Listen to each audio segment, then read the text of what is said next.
Welcome back, everyone. There is a look at my finished 1972 Chevy Vega on a custom modified Mini Q chassis. It has been extended almost 10 millimeters. I want to say closer to 7 millimeters. Really splitting hairs right there in the measurement due to its manual measurement. Used a very cheap ESC for a brushed motor. I retained the factory 130 sized motor that was in here that ran on a single cell LiPo. I bought a turbo racing radio and transmitter. It was the cheapest one I could find with throttle trim and steering trim, and allegedly has reversing mode. I didn't need to do it because the way the servo happens to actually function in this particular vehicle. It did require some modification to get this 9-gram servo in there. I think the Mini Q originally had a 5-gram. I did have to modify some things a bit to get it to fit in there.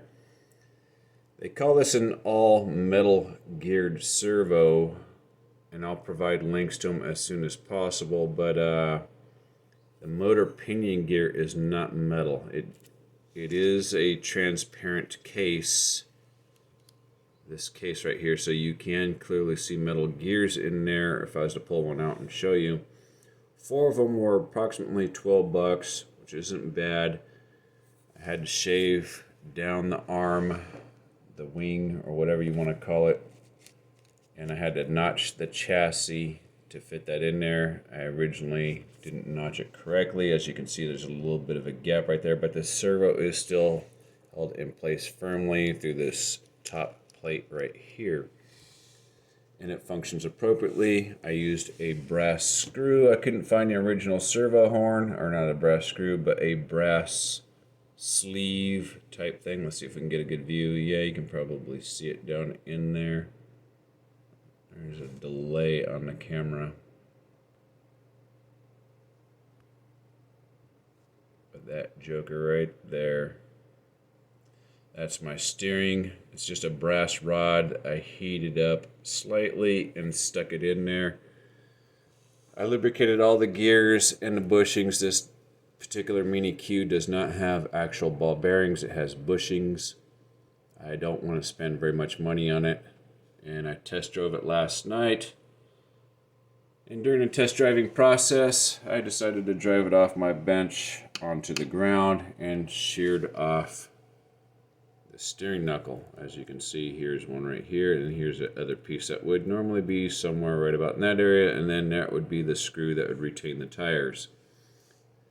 So there is a completed piece. That's what it's supposed to look like. That's all plastic. Right. So it's not metal at all.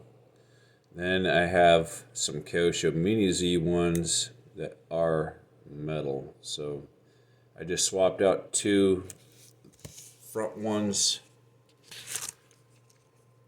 in this Mini Q chassis, as you can tell by the nut versus the screw. I originally bought these half shafts for a different project, but they happen to be a direct fit.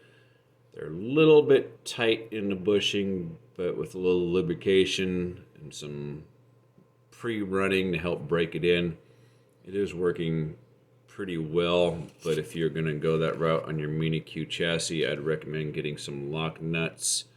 These are just regular M2s, and I just put a drop of super glue over the nut to stop them from coming out. Be careful you don't over tighten the nut, because you will have a high resistance, high rolling resistance. But it does work. I have to relocate this circuit board. That's why the body is not on here.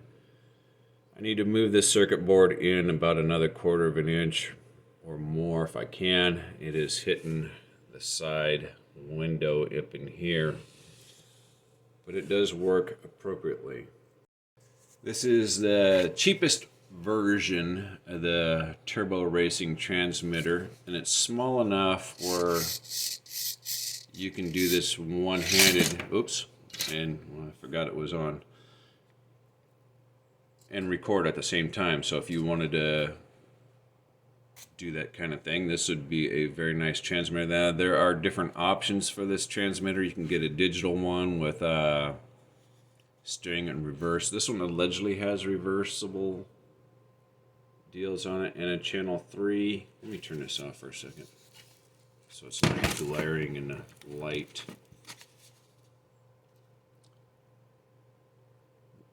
I have not read over the instruction manual, but allegedly it has reversing functions, steering trim, throttle trim, and channel 3, so you can turn on and off lights. It does come with a 4-channel receiver, although I skeletonized mine to make it work. So that option is available. If I remember correctly, this has an 80-meter range. I never plan on driving this car 80 meters away. It is too small to be seen at 80 meters. I mean, not that you can't see it, but orientation, front, back, left, right might become difficult. So I bought 2 of these. I think they were right around $60 for 2 of them. Not a bad price for doing something like this, right? Not a bad price at all. And it operates on 4 AAA batteries. The pistol grip is detachable from the top side right here. So for convenience of storing, it comes in a very small box. Here's the box, and so just to give you the idea of the size of the box, I am no basketball player. I would consider my hand to be of average size, but you can see that's a nice small box. And you can see that they offer a digital one. I think that's the one that's 4 channels, and it allegedly has, according to this one, but I think they put the generic information on all of them, a built-in gyroscope.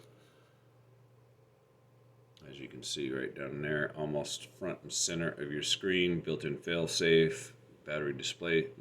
I think they're talking about the digital one. I think they just put the same wording on all of these boxes. I do not believe this particular transmitter has that capability. I did not, when I was moving the car, I did not notice any gyroscope functions. There might be a way to enable it. I don't know, but so I test drove it last night after putting in the Kosho Mini Z front axles, and it handles pretty well. Not bad. I used the 7.2 volt nickel metal hydride battery out of the Subaru Impreza from the Charisma 124 scale Subaru. So that's what I got in there, and it's using the factory JST style connector, or here it is right there. I just simply put a dab of hot glue to hold on off switch on there. There is another on off switch on this circuit board down there.